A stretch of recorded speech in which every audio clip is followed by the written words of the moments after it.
ఆయన ఆశ్చర్యకరుడు కాబట్టి ఆయన చేసే కార్యములన్నీ ఆశ్చర్యంగానే నీకు ఉండాలి. లేదండి దేవుడు నా జీవితంలో ద్వారం తెరిస్తేనే ఆశ్చర్యం అనుకుంటే అక్కడ నువ్వు మోసపోయిన వాడవు, మోసపోయిన దానవైపోతావు. ద్వారము తెరిచినా ఆశ్చర్యమే, విచిత్రమే. అది ద్వారము మూసేసినా అది కూడా విచిత్రమే, ఆశ్చర్యమే అని నువ్వు నమ్మాలి, విశ్వసించాలి. మన దేవుడు ఎవరండి? ఆశ్చర్యకరుడు. ఆయన చేసే కార్యములన్నీ ఆశ్చర్యముగానే ఉంటాయి.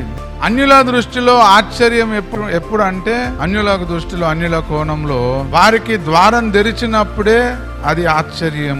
వారు అనుకున్న కార్యము జరిగిస్తే అది వారికి ఆశ్చర్యం. కానీ మనం దేవుని బిడ్డలము, దేవుణ్ణి ఎరిగిన వారం మనం. దేవుడు నా జీవితంలో ద్వారం తెరవలేదు కదా, ఇది కూడా నాకు ఆశ్చర్యముగా ఉన్నది. దేవుని విచిత్రమైన కార్యమని నీ బంధువులకు, నీ స్నేహితులకు, ఇరుగు పొరుగు వారికి నువ్వు చాటి చెప్పాలి. అరే ఇది విచిత్రం అండి, దేవుడు అద్భుతం